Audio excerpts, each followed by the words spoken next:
This is Jim Hughes with AFIO Now. We are a program of recorded interviews with former members of the U.S. intelligence community who have amazing stories to tell.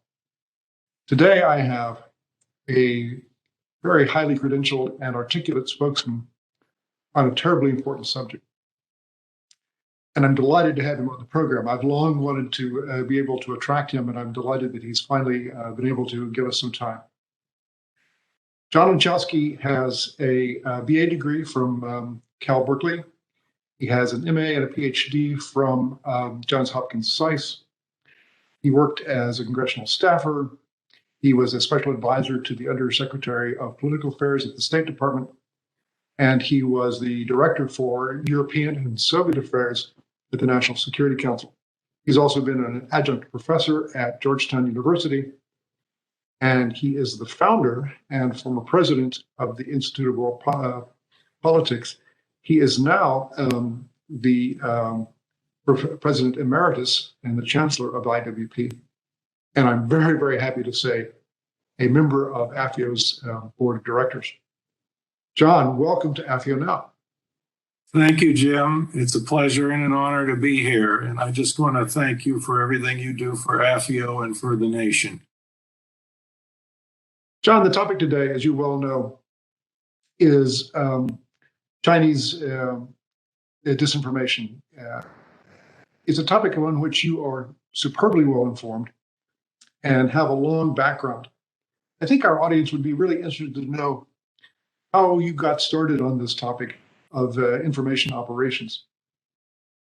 Well, I got interested in it when I was doing my doctoral research in the 1970s.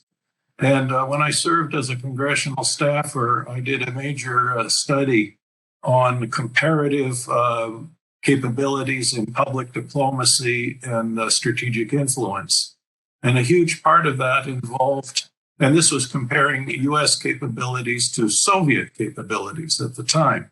And I became very concerned about the imbalance in the correlation of forces, so to speak, in this battle space, and where the Soviets were making huge investments in propaganda, disinformation, and covert influence operations, and we had been gradually eroding our capabilities in all of this. Our covert action capabilities had been severely eroded as a result of the Church and Pike Committee hearings, and covert political action became a riskier activity for professional intelligence officers,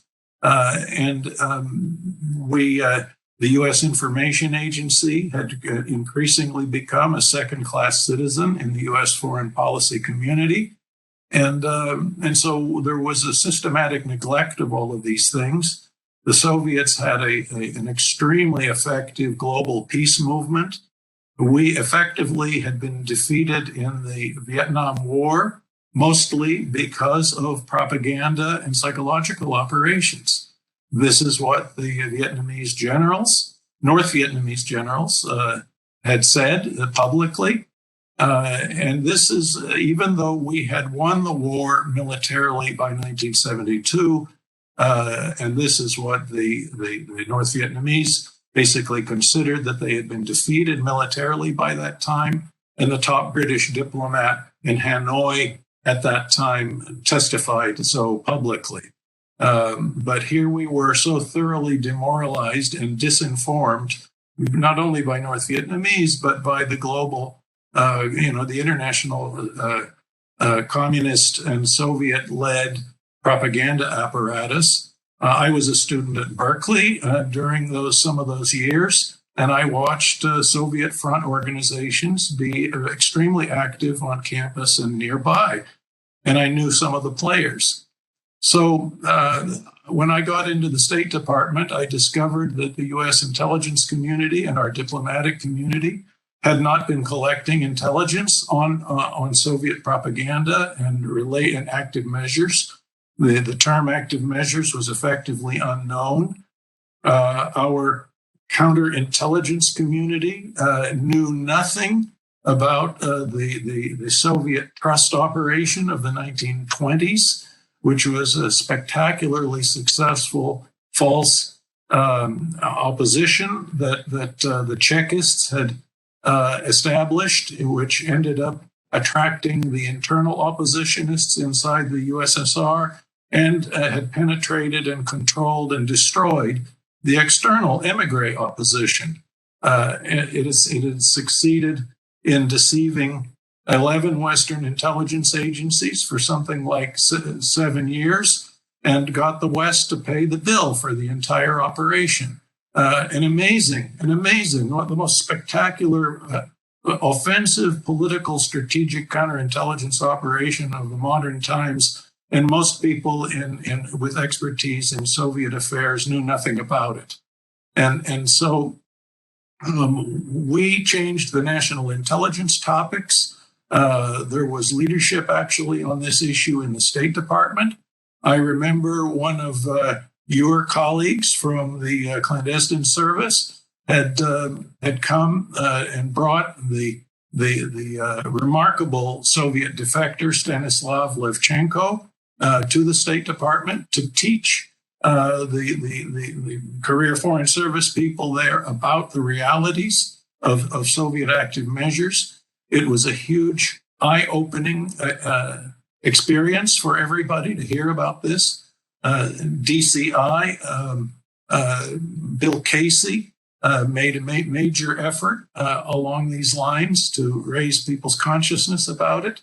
And so the intelligence community and the State Department started doing an excellent job of collecting intelligence on all of this. And then it was analyzed. I was a member of the Soviet Active Measures Interagency Group, which proved to be a very successful interagency group. As a matter of fact, it served as a model for the success of interagency groups, period. And a whole study on that group was done just a couple of years ago by the Institute of National Strategic Studies at the National Defense University on how an interagency group ought to work. So I was involved in this for quite some time. And at the end of my tour at the NSC, I tried to get us, we had published an annual report on Soviet military power. And I got the interagency group on which I was serving to do an annual report on Soviet political power, which would include their propaganda, their active measures, their cultural diplomacy, their trade promotion, their sports diplomacy, and all of these sorts of things that were designed to have strategic influence. But unfortunately, that interagency committee was dismantled, and at the end of the Reagan administration, all attention to public diplomacy, active measures, and so on evaporated from the U.S. government. And we had also done a lot of work on the whole question of deception, not just tactical deception, but strategic deception. The agency had hosted a conference on this and raised consciousness throughout the community about deception. But to this day, as a recent study has been done by one of your former colleagues, we've discovered that deception is not a systematic professional discipline in the U.S. intelligence community, and it is so only when we have a CIA director who is personally interested in the subject. So this is a subject which I believe needs a lot of study and a lot of greater professional expertise in it. And I got very concerned about this also when I was on the NSC staff, because I was receiving classified intelligence cables that had classic Soviet disinformation and strategic deception themes in them, with no warning that that's what could be in them. And somebody saw fit to send these cables to senior executives in the Pentagon, the State Department, and the White House. And and I protested that the people who were making those decisions had simply not done their professional homework in understanding what Soviet disinformation was all about. So this is an ongoing problem, and today we're facing it in spades, particularly in the China challenge. Russia continues to be involved in all of these things, but China is involved in it in a very big way. John, today's topic, of course, is Chinese influence operations in the United States. Yes. And that's a very hot topic. Step our audience through some of the highlights of what the Chinese are doing to us. Well, I've been paying attention to this now for almost since the Berlin Wall came down on the China front.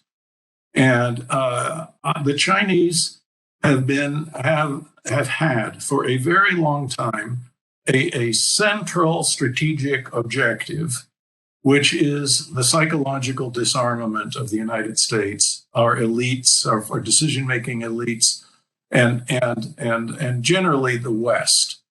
What is this psychological disarmament? Well, if we are intellectually and psychologically disarmed about the possibility that there could be a threat from China, then we will be less and less prepared in our military posture, in our counterintelligence efforts, in our efforts to prevent the theft of sensitive technology and intellectual property. And so for years now, we have let our guard down with regard to all of these things. And we have actually assisted the Chinese in building up their technology. We have assisted them in the development of 10,000 different technologies. The National Science Foundation has been handing new technologies over to the Chinese. We let the Chinese have 5,000 visits a year to our national laboratories, where a visit constitutes a stay of 2 weeks to 2 years. That's one visit, 5,000 a year.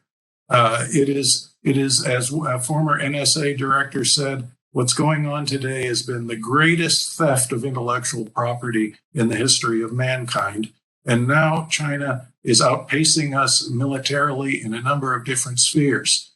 And what has enabled all of this to take place has been a combination of strategic influence operations targeting our media, our academic institutions, our think tanks, our business community, our politicians, and even Hollywood and other cultural venues, the Chinese American community. And so let's just begin with the media. The Chinese have massive propaganda operations. They have a huge global television and radio broadcasting. They have their internet sites. They have set up their CCTV operations here in the United States. They run radio stations here in the United States, and at least one of them in Mexico, broadcasting to the United States. They have paid millions of dollars to leading media outlets in this country, like the New York Times and the Washington Post, a little less to the Wall Street Journal, and to regionally influential papers like the Des Moines Register, for example. Millions of dollars to pay for the China Watch supplement, which is a China daily proxy, with Chinese communist propaganda being published periodically in those papers. I believe that the Washington Post has finally stopped publishing it. But during this whole time, when they have published this stuff, you could not read in the pages of the Washington Post or the New York Times, the two leading newspapers in this country, any of the really serious developments, strategic developments inimical to the United States. There are huge, constant reports about the development of their military capabilities. You could not read about their espionage operations, their active measures operations, and so basically the Chinese have imposed upon us, and too many of us have accepted what I call the four taboos. What are the four taboos?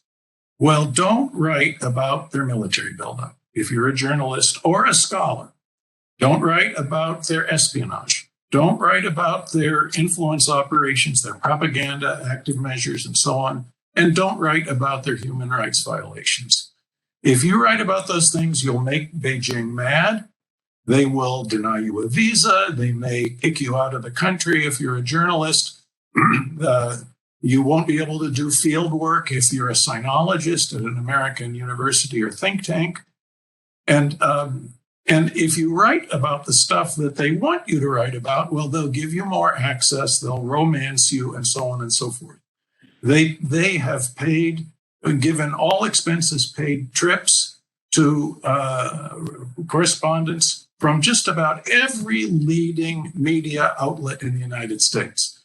NPR, the New York Times, the Washington Post, the Chicago Tribune, the Los Angeles Times, all the major TV networks, some of the major internet sites like the Huffington Post and these other places like this. I could go on and on with the list of these. And they all expenses paid trips, lavish dinners, and you get a trip and you get a nice tour around what I call Chinese Tourlandia. And there used to be a Tourlandia in the Soviet Union. Now there's one in China. And all of this is designed to get good media coverage of what's going on in China. There are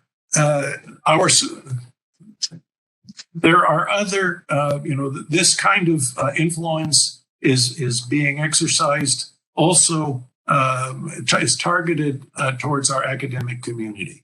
And this is perhaps amongst the most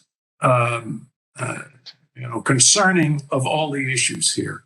There are an enormous number of sinologists in our universities who have been compromised one way or another by China, who have either taken those trips and censored themselves, because self-censorship is a huge part of all of this, or they have taken money from the Chinese. And Chinese money has been a huge part of this whole operation. American universities and think tanks have taken this money. Take a look at some of the blue chip think tanks in this country. The Center for Strategic and International Studies, the Atlantic Council, the Brookings Institutions, my alma mater, Johns Hopkins SAIS, the Carter Center, the East-West Center, the Carnegie Endowment for International Peace. All of these have either taken money or done joint projects with front organizations of Chinese intelligence. And as a result, so much of the material that comes out of these institutions, not all of it, but an enormous amount of it, seems uncannily incongruent with Chinese talking points about major strategic issues. The Chinese established over 100 Confucius Institutes on American university campuses. These are Chinese-controlled propaganda centers that also are rumored to have a significant role in coordinating espionage operations on our campuses. There are something like 375,000 Chinese students at American universities. They pay full tuition. The universities are totally addicted to them. I should say my own academic institution, IWP, does not take any Chinese money or does not have a Confucius Institute. But these, the Confucius Institutes that are ostensibly designed to teach Chinese language and culture, in fact, are designed to chill any criticism that may come from the certain precincts within these universities about Chinese activities. And they are designed also to help monitor the activities of Chinese students who might stray from the party line. And of course, amongst those students, an enormous number of them already have, for example, if they're going to be studying for an advanced engineering degree, let's say, they already have the advanced degree from China, and they come to get the same degree in the United States. Well, why is that? Well, so that they don't have to start from scratch in understanding what is the cutting edge research that their American professors are conducting, so that it is much easier for them to target it and ultimately steal it. And every single one of those Chinese students is subject to debriefing for intelligence purposes by Chinese intelligence. There are, and by the way, we seem to have lost the diplomatic capacity to have a policy of reciprocity when it comes to adversaries like China. We have only 20 American cultural centers in China, and they're not controlled by Americans. They're controlled by the Chinese, whereas the Confucius Institutes are all subject to Chinese communist speech codes and so on and so forth. So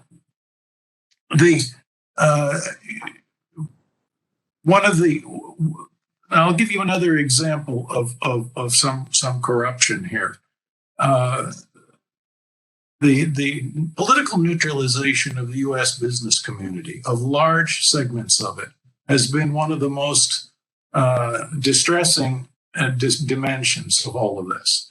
This is the lure of Chinese money and the China market, where all sorts of businesses think that if they sell one piece of chewing gum to 1.5 billion Chinese, that then they're going to make their fortunes. Or set up a factory in China to manufacture stuff with cheaper labor and so on. The price of doing this, of course, is usually that one should bring one's research and development capabilities over to China to make it all the easier for the Chinese intelligence to steal it. And then another price is to turn those business executives into lobbyists for our quote unquote mutual interests. And that means becoming a lobbyist for Beijing in the halls of Washington and in different state capitals. And I've segued into the neutralization of the business community because of its interrelationship with the corruption of our academic community and our think tanks. I'll give you one example. There is a famous think tank that everybody's heard of in Washington who had a China military specialist who was doing clinical, dispassionate, objective analysis of Chinese military developments. There was a major donor to this think tank who had huge China business interests.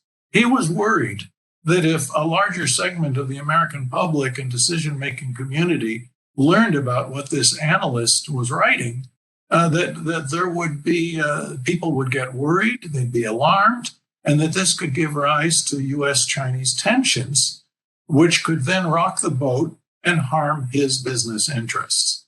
So he arranged to have this analyst fired and given a big dollop of hush money.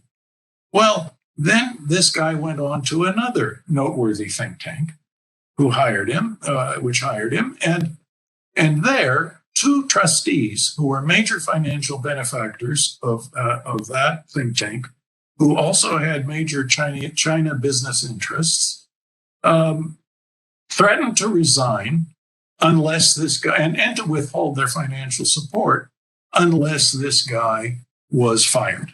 Well, he was fired. So I'll give you another example. We had a professor at IWP who had served as a journalist in East Asia and in Hong Kong and so on for some 20 years.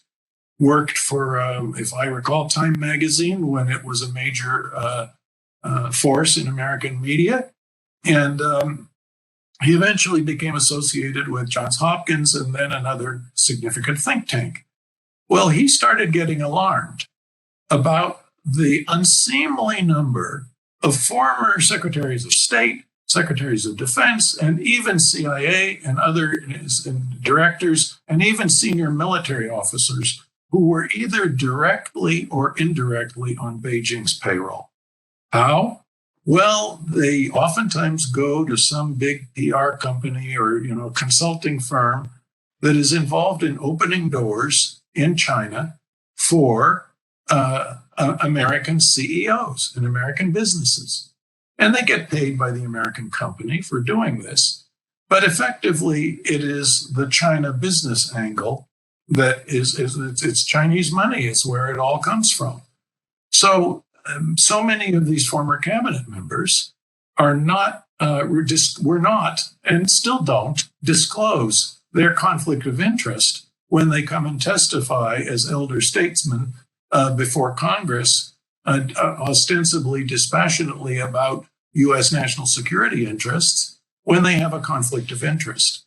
Well, he started complaining about this publicly, but it happened that one of these former cabinet members was on the board of his think tank and didn't like what Monroe was saying, and he had him fired from there.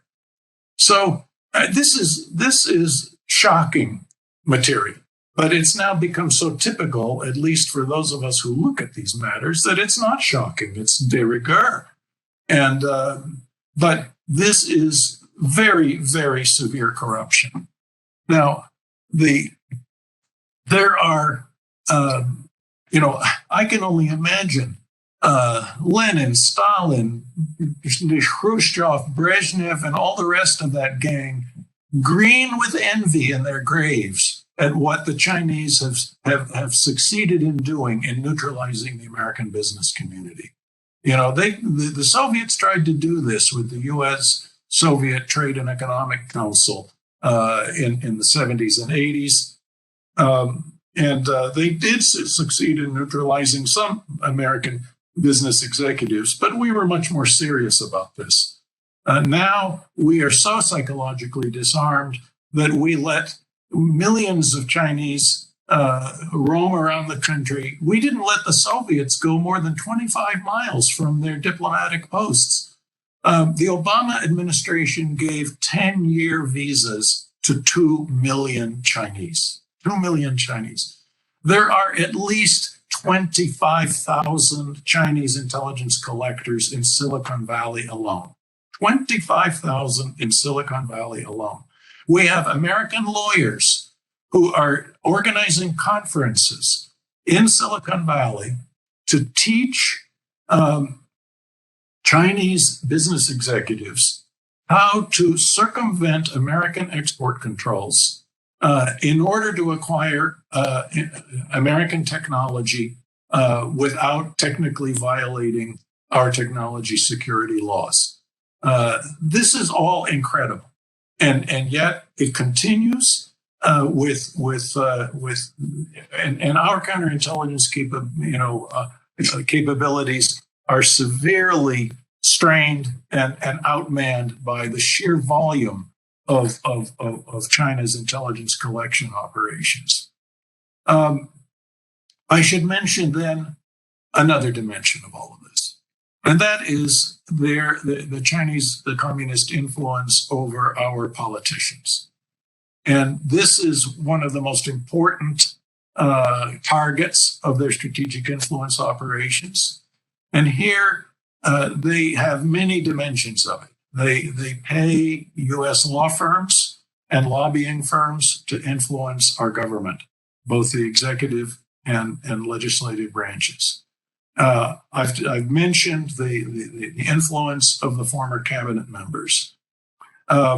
They target investments in specific congressional districts and states in order to be able to have influence over the congressional representatives from those places.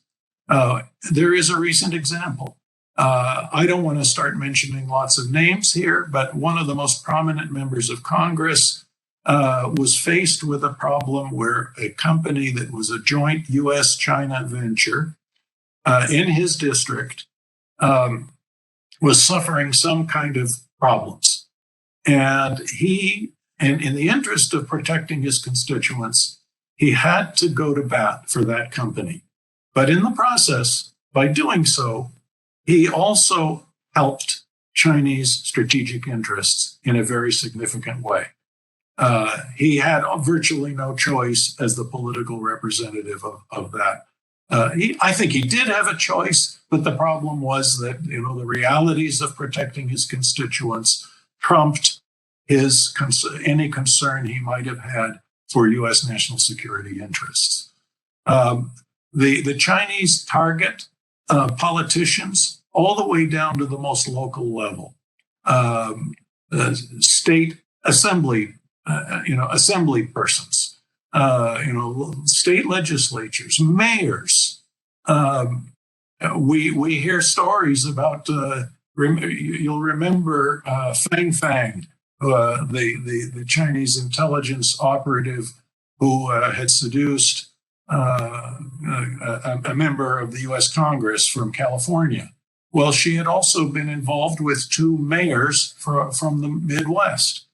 By targeting people at the local level, this is part of a long-term strategy, because if they can compromise them at the local level, well, these politicians just might rise up and become state senators, governors, members of the U.S. Congress, U.S. Senate, or other political appointees. So there are all sorts of, this is a very, very widespread set of operations. The Chinese contribute to our political campaigns. The Communist Chinese gave a $1 million donation to to President then candidate Clinton's primary election campaign in its early stages, and it came through a front company a Chinese front company based in Indonesia. They give lots of other campaign donations in order to build the relationships with American politicians.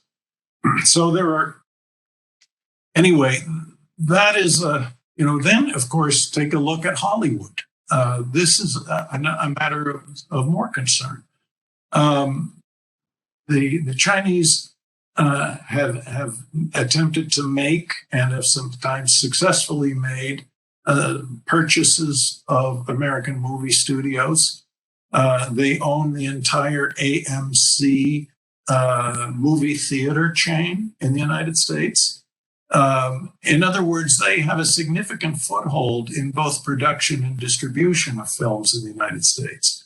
But what's more influential than that is the fact that they restrict the number of movies, of American movies that can be distributed within China, and to only about 34 a year. And because the China market is such an enormous market for American films, the Hollywood producers now are catering to that audience and ensuring that they don't do anything that will be offensive to Beijing. So just as one example, there was a Cold War movie called Red Dawn about a Soviet invasion of the United States. Well, Hollywood attempted to do a remake of that, only this one was going to be a Chinese invasion of the United States. They produced the film, but with Beijing's pressure, they then miraculously transformed the Chinese invaders into North Korean invaders. And but that's of course a very blatant example. There are other much more subtle examples that are designed where Chinese figures are made to be the heroes of movies. whereas Americans are made to be the villains, and all sorts of things like that. So this is a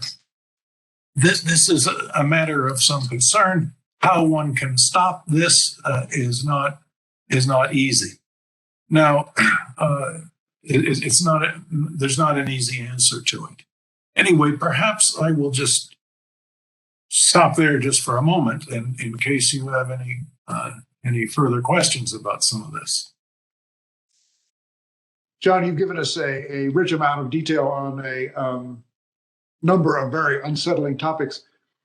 You've referred a little bit to the theft of intellectual property and Chinese intelligence operations in the United States. But I think our audience would like to hear a little bit more detail about the actual espionage that's going on against both U.S. government systems, but also our defense capabilities. Because we have permitted so many Chinese engineers and technologists to come to our country and participate in our corporations, in our research facilities, and so on, many of these figures have extraordinary access.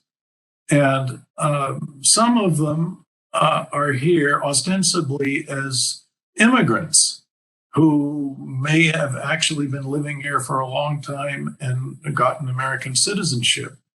But then, you have the curious case of how some of these figures just seem to be able to go back to China to visit relatives and so on and so forth. I know of one case where there was a man who was in charge of, well, not in charge of, he was involved in developing software for secure communications between American fighter aircraft. And another case of somebody who was involved in the development of secure communications between main battle tanks and other armored vehicles for the U.S. Armed Forces. And these people were somehow permitted to go back to China for extended visits, even though they had been given access to and were involved in some extremely sensitive military communications operations.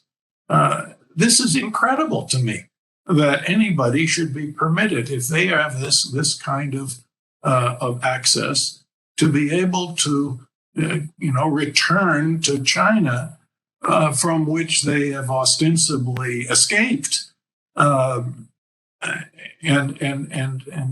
without seemingly without any concern for the fact that the sensitive information they possess, it could easily be transferred to the Chinese.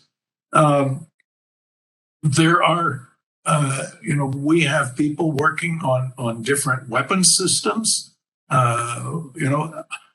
I know of one 4-star admiral who has testified that there isn't a single new technology possessed by the U.S. Navy that China has not already compromised.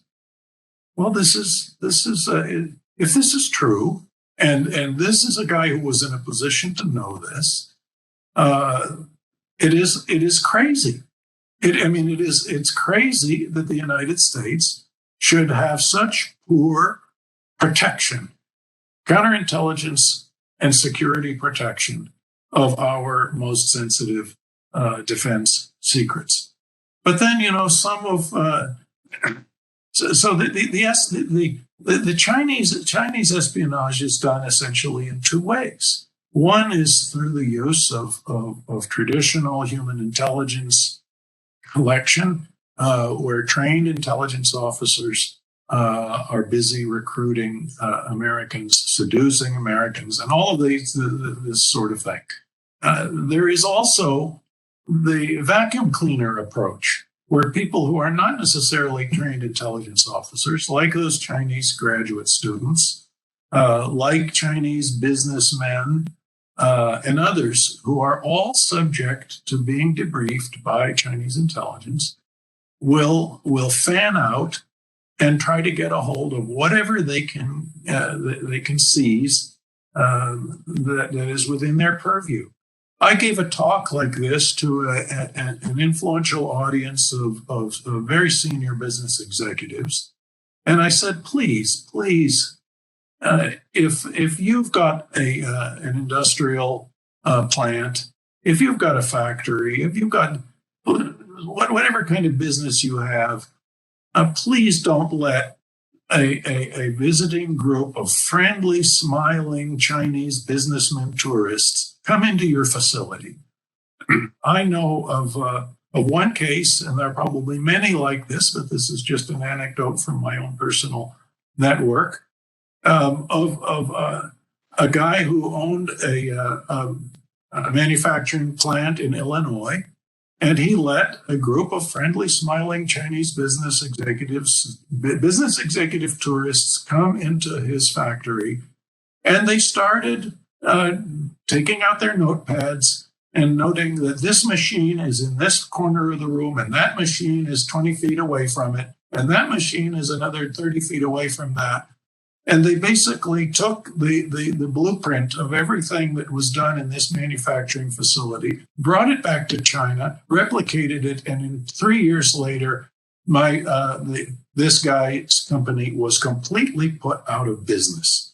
And I told this story to these business executives, and one of them said, "Oh, I'm sure glad you told me about this, because I own a winery here in California. And I have some cutting edge technology. And as a matter of fact, next week I was going to receive a group of Chinese business executives who were interested in my winery, and I was going to show them around. Now I'm not going to show them anything, and I'm just going to apply them with my wine." The Chinese intelligence approach is basically a massive vacuum cleaner, and it is like having a gang of 25 adolescents and teenagers come into the 7-Eleven, and 5 minutes later, they all leave en masse, and there isn't a single candy bar left in the store, and nobody saw anything being taken. So that's kind of the way it works. The topic today has been Chinese influence operations in the United States.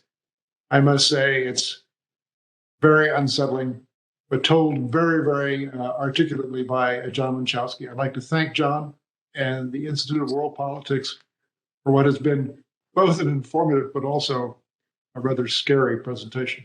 Thank you, John. You're welcome, Jim. Thank you again for everything that you do, everything you've done in your professional career, and everything that AFIO does for our country.